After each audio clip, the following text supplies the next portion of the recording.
আমাদের এই ইন্ডিয়াতে বেশ কয়েকটা জায়গা আছে যেখানেতে খুব কম প্রাইসে জামা কাপড় পাওয়া যায়। সেটা ইন্ডিয়ান ড্রেস কাপড়ই বলো বা ওয়েস্টার্ন ড্রেস কাপড়ই বলো না কেন। তো যেখানে ইন্ডিয়ান শাড়ি বা সুন্দর ধরনের কুর্তি বা চুড়িদারের পিস পাবে, সেই জায়গাটার নাম প্রথমে জানাই। কলকাতার বড় বাজার। আশা করি তোমরা নাম শুনেছ। কলকাতার বড় বাজারে এত কম প্রাইসে এত সুন্দর সুন্দর শাড়ি পাওয়া যায়, আর এখান থেকে শাড়ি নানান জায়গায় কিন্তু সাপ্লাই হয়। তার মধ্যে রয়েছে নদিয়ার শান্তিপুর। নদিয়ার শান্তিপুরেতেও অনেক কম প্রাইসে শাড়ি পাওয়া যায়। যেমন জামদানিগুলো স্টার্টিংই হয় 199 টাকা থেকে। আসলে এগুলোকে বলা হয় হোলসেল মার্কেট। তো এরকম অনেক হোলসেল মার্কেট ইন্ডিয়াতে রয়েছে, যেখানেতে তোমরা গেলে খুব কম প্রাইসে অনেক জিনিস পেতে পারো। এবার ওয়েস্টার্ন ড্রেস কাপড় কোথায় পাবে? ওয়েস্টার্ন ড্রেস কাপড় পাওয়া যায় কলকাতার নিউ টাউনে, ধর্মতলাতে। এইসব জায়গাগুলোতে ওয়েস্টার্ন ড্রেসের দাম খুব কম থাকে। যেমন লেগিংস যদি তুমি 3টে একসঙ্গে নাও 299 টাকা পড়ে। আবার যদি তুমি ড্রেস নাও, মানে ছোট ছোট জিন্সের সাথে পরার জন্য কুর্তি নাও, দুটো কুর্তি একসঙ্গে তোমায় 200 টাকায় দিয়ে। যারা দেশের বাইরে থেকে আমাদের দেশে ঘুরতে আসছো, তারা তাদের প্রিয়জনদের জন্য অনেক জিনিসপত্র নিয়ে যেতে চেষ্টা করো। তাদের জন্য এই জায়গাগুলোর নাম বললাম। এবং দেশের মধ্যেই যে সমস্ত মানুষরা আছে, অনেকেই কিন্তু জানে না এইসব জায়গায় খুব কম প্রাইসে জিনিস পাওয়া যায়। তাই তাদের জন্যও আজকের ভিডিওটা রইল। আজ হলো রথযাত্রা, আমাদের ঘরের সামনে দিয়েই রথ যায়। তো সেটা দেখার পর ঘরে আর বসে থাকতে পারলাম না, সঙ্গে সঙ্গে বাইরে বেরিয়ে এসে রথের দড়ি দিয়ে কিছুটা টান দিলাম। তবে মনটা বেশ তৃপ্তিতে ভরে উঠল, কারণ রথের দড়িতে হাত দেওয়ার ভাগ্য সবার হয় না। রথে টান দেওয়ার সঙ্গে সঙ্গে জগন্নাথ দেবের প্রসাদও কিন্তু আমি পেয়ে গেছি। খিচুড়ি প্রসাদ, রাবড়া ছিল, সঙ্গে বেগুন ভাজা, আর সঙ্গে ছিল একটা ভাজা। এই হচ্ছে জগন্নাথ দেবের প্রসাদ। আজকের ডিনারটা জগন্নাথ দেবের প্রসাদ দিয়েই কিন্তু শেষ করলাম। রান্না সকলেই জানে, তবে আজকে কিন্তু আমি তোমাদের সাথে শেয়ার করব নিরামিষ আলুর তরকারি। কিভাবে রান্না করব সেটাই আজকে তোমাদের সাথে শেয়ার করব। আশা করি তোমাদের ভালো লাগবে। প্রত্যেকদিন একঘেয়েমি সোয়াবিন খেতে অনেকে পছন্দ করে না, আবার প্রত্যেকদিন অনেকে মাছ মাংস খেতেও পছন্দ করে না। আবার নিরামিষ দিনগুলোতে সোয়াবিন না হলে চলেই না। সোয়াবিনের আর এক নাম হচ্ছে চিকেন বলতে পারো। সুন্দরভাবে যদি তুমি রান্না করতে পারো, অবিকল চিকেনের মতোই খেতে লাগে। তো এখানে আমি নিয়ে নিয়েছিলাম 200 গ্রামের মতো সোয়াবিন।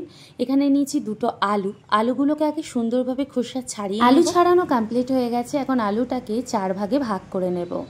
তো এইভাবে তোমরা সোয়াবিন বাড়িতে রান্না করে খেয়ে দেখো। তোমরা তোমাদের মতো করে রান্না করো, তবে আমার মতো করে একবার ট্রাই করে দেখো। আশা করি তোমাদের বাচ্চারাও কিন্তু খেতে অনেক পছন্দ। এখন গ্যাসের মধ্যে বসিয়ে দিলাম জল। জলটা গরম হতে বসিয়ে দেব।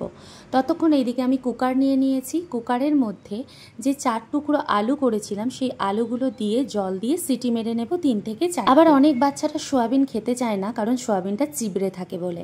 তবে আমার মতো এই রকম পদ্ধতিতে যদি করো, তবে সেই চিবড়ে ভাবও কেটে যাবে এবং একদম মাংসের মতো সিদ্ধ হয়ে যাবে। জল গরম হয়ে যেতে এর মধ্যে আমি দিয়ে দিলাম নুন।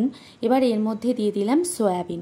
সয়াবিনটাকে দিয়ে ভালো করে 10 মিনিটের মতো ফোটাতে দেব। সয়াবিন হলো একটি হাই প্রোটিনযুক্ত খাবার এবং এতে আয়রনও প্রচুর পরিমাণ রয়েছে।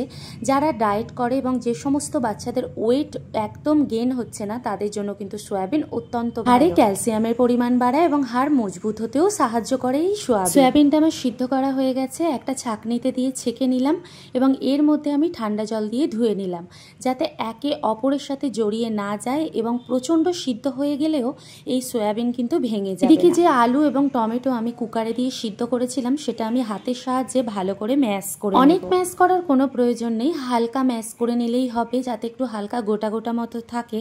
তো এইভাবে আলুকে তোমরা ম্যাশ করে নেবে। গ্যাসের মধ্যে কড়াই চাপিয়ে দিয়েছি আমি। এখানে কড়াইটি গরম হতেও আমি ছেড়ে দিয়েছি। আজকের পুরো রান্নাটি আমি কিন্তু করব সর্ষের তেলে, তাই কড়ার মধ্যে আমি পরিমাণ মতো তেল দিয়ে দিই। সয়াবিন মূলত রান্না করলে সর্ষের তেলে করাটাই ভালো বলে আমি মনে করি, কারণ এটা যেহেতু একটা নিরামিষ খাবার, আর নিরামিষ খাবারের সঙ্গে সর্ষের তেল কিন্তু খুব ভালো করে যায়। তেল এখানে গরম হয়ে গেছে। তেলের মধ্যে আমি দিয়ে দিলাম 5 ফোড়ন।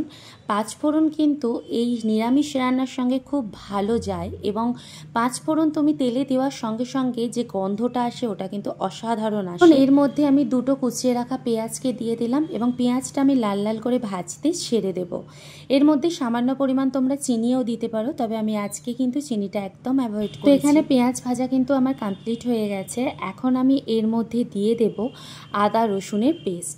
তবে আদা রসুনটা আমি একদম পেস্ট করে নিইনি, হালকা থেতো এবং হালকা বাটা মতো করে নিয়ে ভালো করে আমি এটা দিয়ে কষিয়ে 10 থেকে 15 মিনিটের মতো এটাকে কষাতে হবে, যাতে এ থেকে আদা রসুনের কাঁচা গন্ধটা একদম চলে যায়।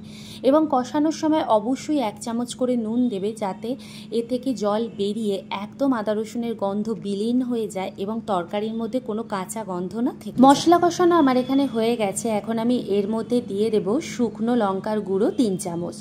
তবে এখানে কিন্তু আমি কাশ্মীরি লঙ্কা ইউজ করেছি, তোমরা চাইলে ঝাল লঙ্কা যদি দাও তোমাদের পরিমাপ অনুযায়ী দিও। আর দিয়ে দিলাম হলুদের গুঁড়ো। দেওয়ার পর এটাকে আমি সুন্দরভাবে কষিয়ে নেব 10 মিনিটের মতো, কারণ এই হলুদ এবং লঙ্কার গুঁড়ো থেকে যে গন্ধটা থাকে সেটা যেন একদম চলে যায়। 10 মিনিট কষানো আমার কমপ্লিট হয়ে গেছে। এখন এর মধ্যে সামান্য জল দিয়ে এদিক ওদিক নেড়ে চেড়ে সিদ্ধ করে রাখা সয়াবিনটা আমি এর মধ্যে দিয়ে দেব। সয়াবিন দেওয়া হয়ে গেলে এর মধ্যে ম্যাশ করে রাখা আলু এবং টমেটোর যে পেস্টটা করেছিলাম সেটাও কিন্তু আমি দিয়ে দেব। দিয়ে এখন পুরো মশলাটাকে আমি সুন্দরভাবে 15 থেকে 20 মিনিট ধরে কষাতে থাকবো। সয়াবিনকে যত পরিমাণ তুমি কষাবে ততই কিন্তু খেতে এটা টেস্ট হবে।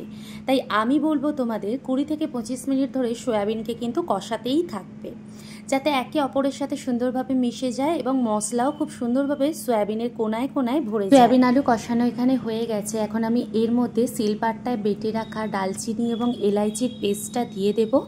দিয়ে একে ভালো করে আরও 10 মিনিটের জন্য কষাতে ছেড়ে দেব। সয়াবিন তুমি যত কষাবে খেতে কিন্তু তত টেস্ট হয় এবং এই সয়াবিনের দই দই ভাবটাই কিন্তু দেখতে অসাধারণ লাগে। তাই বাড়িতে এইভাবে একবার ট্রাই করে দেখো, আর এইভাবে রান্না করে বাড়ির প্রত্যেককে একবার খাইয়ে দেখো, দেখবে তারা সয়াবিনের নাম একদমই ভুলবে না।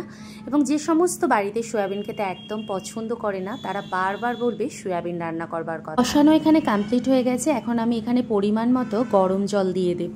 এখন আমি এর মধ্যে দিয়ে দিয়েছি পরিমাণ মতো নুন। দিয়ে এখন আমি ছেড়ে দিলাম সিদ্ধ হতে 10 থেকে 15 মিনিটের মতো। এই জলটি পুরো টেনে যাবে এবং একটি দই দই ভাব এসে যাবে এবং এটিকে যত লো ফ্লেমে রান্না করবে ততই কিন্তু খেতে টেস্টি হবে। 10-15 মিনিট পরে আমি আবারও ফিরে এলাম। এখানে পুরো রেডি হয়ে গেছে আমার সয়াবিন আলুর তরকারি। এখন উপর থেকে আমি সানরাইসের গরম মশলা অল্প করে একটু ছড়িয়ে দেব। বাড়িতে ঘি অ্যাভেলেবেল থাকলে তোমরা ঘি ইউজ করতে পারো, তবে আমার কাছে ঘি অ্যাভেলেবেল ছিল না বলে আমি দিতে পারিনি। তো চলো এখন সার্ভিং বলে সার্ভ করি। সয়াবিনের এই রেসিপিটি তোমাদের কেমন লাগলো অবশ্যই কিন্তু আমাকে কমেন্ট বক্সে জানিও। এবং দেখতে খেতে দুটোই অসাধারণ হয় এবং বাড়ির বাচ্চারা খুব আনন্দ উপভোগ সহকারে খাবে।